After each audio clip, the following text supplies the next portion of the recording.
From the BR Proud Weather Center, I'm Chief Meteorologist Jesse Gunkel with the very latest on Sally. Now a hurricane, a Category 2 hurricane, in fact, as the system got a little bit stronger over the last few hours. Here's what we're currently looking at. You can see that a lot of that thunderstorm activity, a very large cloud plume that extends all the way into portions of Georgia, Alabama, and Mississippi. Even for us, some of those clouds are kind of fanning out across the area. We're seeing a little bit of a light breeze outside. We've had some gusts up to about 15, 20 miles per hour.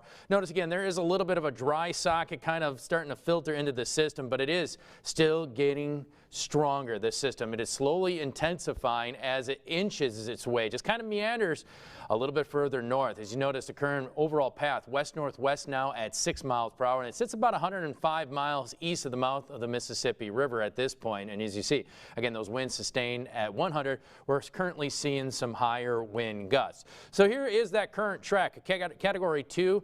Potentially, there is that possibility that it could reach Category 3 strength before landfall. And the reason I say that is we've got a lot of warm water ahead of this system, lacking upper level wind shear. And what that means is wind shear usually helps to kind of rip these systems apart. That's not there. So again, still a very favorable environment ahead of this system. Category 2, it could get to a very strong Category 2. Maybe a very weak Category 3 before landfall. And notice it's got a little bit of time. 1 o'clock tomorrow afternoon, it's just pushing its way past the mouth of the Mississippi River. So again, we're going from here to here in roughly 24 hours. Then another 24 hours to push itself inland by Wednesday morning. And then eventually we'll see our next frontal system drive this system off towards the northeast and out of the area. Luckily for us, the overall track has shifted a little bit further east, and that continues to be the trend here. It looks like this system may even become parked and possibly make more of a northward turn a little bit earlier. And that means, again, a lot of warm water out here and no interaction with land, obviously, towards the western side of the system, which also means that our impacts continue to decrease here in the capital area. And I also want to point out, you can see that those gusts are sitting at about 120. Obviously, Air Recon went out there earlier, and they found out that, again, a little bit stronger over the last run. Tropical models out there, again, not a lot of agreement on the center of this system, but still, again, that potential. Earlier today, we had that walk or the center of circulation kind of skipped a little bit further east, and that obviously changed some of the outputs here, and that's why we're starting to see that trend a little bit further east versus further west.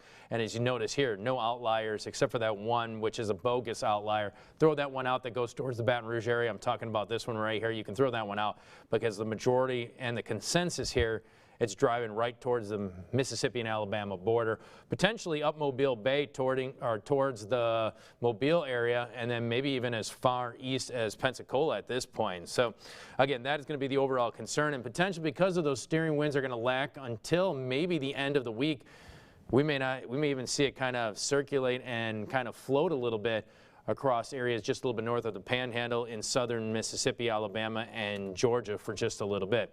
But you can see here that they've kind of, again, we're still underneath a tropical storm warning. Most likely they won't drop that until the system moves inland. So again, kind of put that with a grain of salt. There still is the potential that it could shift slightly to the west. We're still watching for that scenario at this point, but with the current track from the National Hurricane Center, again, our impacts are going to be much lower than what were previously forecast. It's still a hurricane warning for much of the New Orleans area and much of the coastline.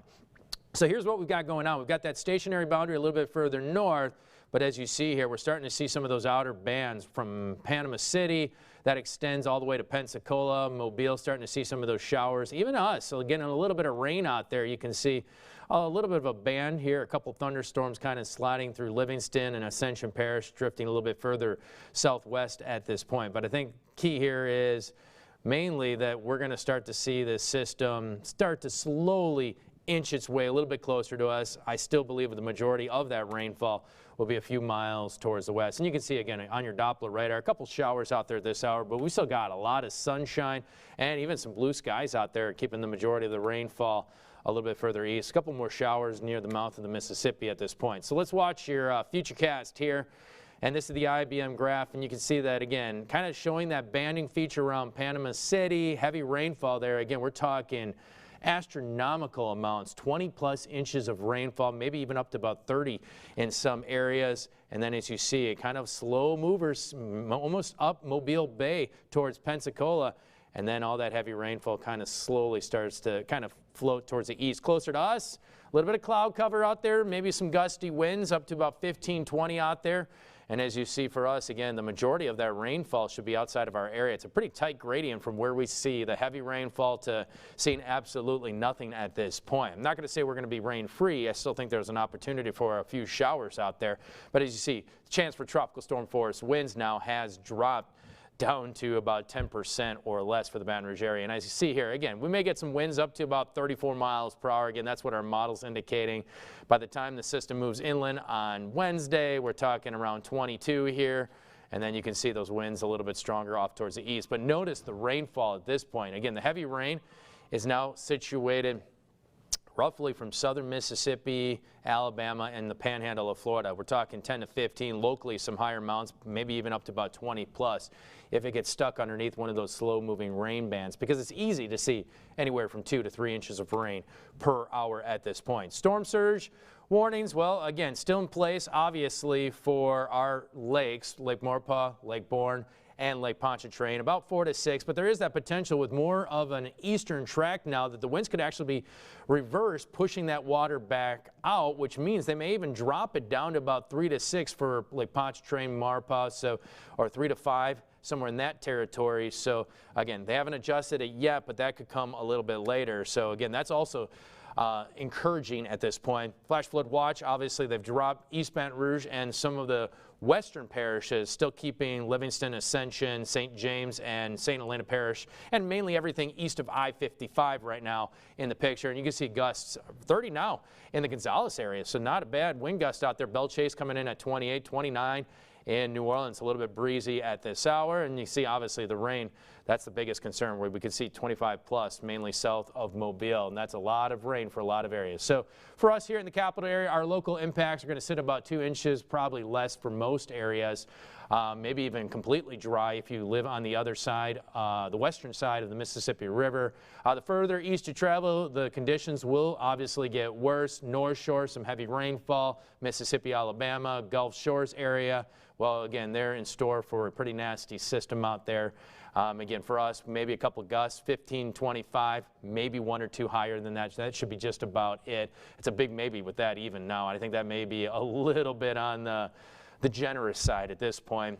Environment for tornadoes, that's pretty low. I'm not too concerned about that. And storm surge, again, that's mainly along the coastline at this point, so not that much of an impact. And obviously, again, there is that threat for rain out there, and you see how it quickly starts to drop as we head into the weekend. So again, with the current track, obviously things are looking much better, obviously, for us here in the capital area, even though the storm is getting a little bit stronger out there. Currently a category storm, or 2 storm now, with winds sustained at 100 miles per hour, gusts up to about 120.